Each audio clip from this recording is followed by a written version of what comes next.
Hey everybody, Father Scott Vanderveer here with another installment of Rebuilt Faith. Today we're focusing on a realization that I had almost 10 years ago now when I became a new pastor of two parishes in two small towns that I had never really been to before. I'd driven by them, but never lived there, never known people from there. They were all new to me. And one of the first nights that I was there, I was sitting in my new home, the rectory. I was trying to get my bearings, considering that I had moved an hour and a half from my previous parish. I was 3 counties away. I was in a completely new environment. And I realized that there was no Catholic church in that town, except for our parish. I'm going to say that again so I can hopefully share why it hit me hard. There is no Catholic church except for the Catholic church that we're near right now.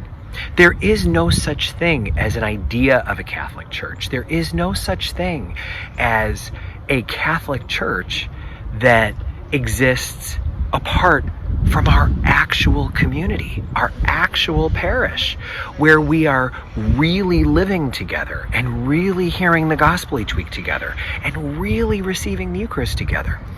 There's no Catholic church in Glens Falls other than our Catholic church, not because there's no other parish in the town, but because there's no such thing as a church that doesn't have people in it, that's not real. The church can never be just an idea. It's always a reality. Do you see what I mean? Pope Francis has no boots on the ground where you are right now, except for you. Your boots are filled with you only. There is no other disciple who's going to do what only you can do with the relationships and the life that you have. This is a life-changing realization. Life-changing. That idea that where we are is where the church is. It really is. Pope Francis is in Rome. The cardinals are at the Vatican or in their cathedrals. And the Catholic Church in your community is where you are. It's a huge realization. And it's interesting because we know that. We know that the universality of our church and its particular location is one of the fun things about it. You know, the fact that if you go to the Vatican or if you go to some basilica in Europe or South America, if you go to St. Patrick's Cathedral in New York City, you're going to experience the same liturgy that we have. If it's in a totally different language, you're still going to know what they do when they say ta ta ta ta pa pa ta pa ka pa pa pa pa. Whatever language it is. If the priest right after that says Gundabe Gujava, you don't need to know that language to know that the response is and with your spirit. So that's always cool for us to know that I can go anywhere in the world and I can be at home because wherever I am, the Catholic Church is there. But it's not like the Catholic Church is there like the military is there or like American Airlines or Pan Am is there. No. It's there like an already lived out family.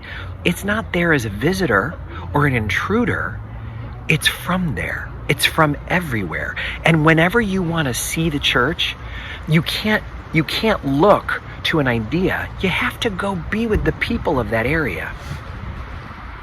And when you go to see the people of that area, you'll find that many of them will not greet you. They'll be sitting in the back pew all by themselves for reasons that we can't always understand, but nor can we judge fully. We can't say, oh, I know why they're doing that. We don't know why they're doing that. Could be a lot of reasons. Could be germophobia, a feeling of unworthiness, fear of crowds, a desire to show humility, a love of taking in the whole expanse of the architecture and not just a little view frame of it. But whatever it is, we know that many of us treat the Catholic Church like a chapel where we hope not to run into anyone, or a filling station where we get our tank filled with the Eucharist each week. But the church is more than that. It's not a sacramental filling station, and it's not a place where we get to go and have an individual experience of life and faith. The church is a family, and the church is a place where we live real life together with other real people. That's maybe why our church is perhaps at its best when it's lived out in the lives of people 2 times a week. And you know, maybe we should say 3, but let's start with 2.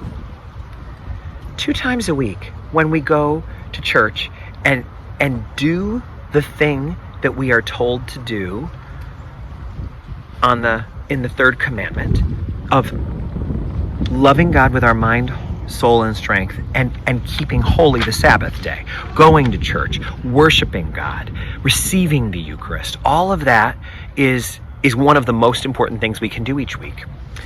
And perhaps one of the other most important things we could do is to be with our small group, to join a small group and to be with them, where we can experience life together as a real community, not as an idea, not as the idea, I'm a part of St. Mary's, that's my family, but not really having any way to know the people who make up that family. But in a small group, we know them. We know the 6 to 10 people that are there. We know what they're struggling with. We know to pray for them when their biopsy is coming up. We know what their children's worries are. We know what their disagreements with their children are all about. The thing about small groups is they may talk about the Bible, but they're not really Bible studies. It's not a head thing. They support each other, but it's not a support group like a recovery group. It does involve praying, but it's not a prayer group per se. It's a group of people who are really living life together, who are really applying what God wants them to know to the real meat and potatoes of life. Perhaps the 3rd thing that we could do, in addition to going to Mass on the weekend and then being a part of our small group, is to volunteer one other time during the week, to have a ritual of going to the food pantry, or tutoring a child, or maybe serving in our school's cafeteria at SMSA. Maybe it's doing something that makes the world a more livable place for someone else. Those things that we do to serve others really purify our intentions, really help us to stay grounded in what it really means to be trying to live like Christ. So how about that combination? Mass, small group, and serving. Just imagine how full someone's life would be if that's what it was made up of. I think all of us have experienced knowing what it's like to feel support from other people's faith when our faith is waning. I loved that in the book Rebuilt Faith, they said, people don't always realize you can transfer faith from one person to another the way that you transfer money between bank accounts. I know that's true. I've seen it. And what's wonderful is we all take turns being rich and we all take turns being poor. Sometimes we are too devastated by something going on in life to be able to handle it gracefully and peacefully.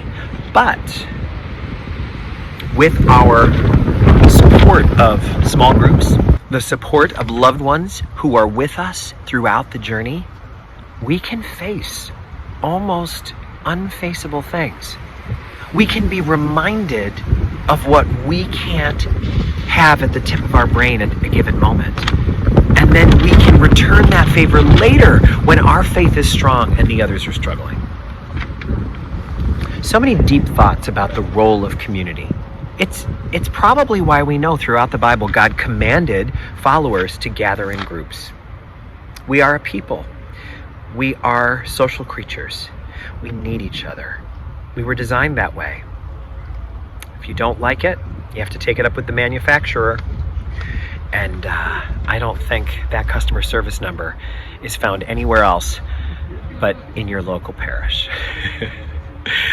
May the Lord bless you, your small group, those you serve, those you love, those who serve you, those whose faith has inspired your life.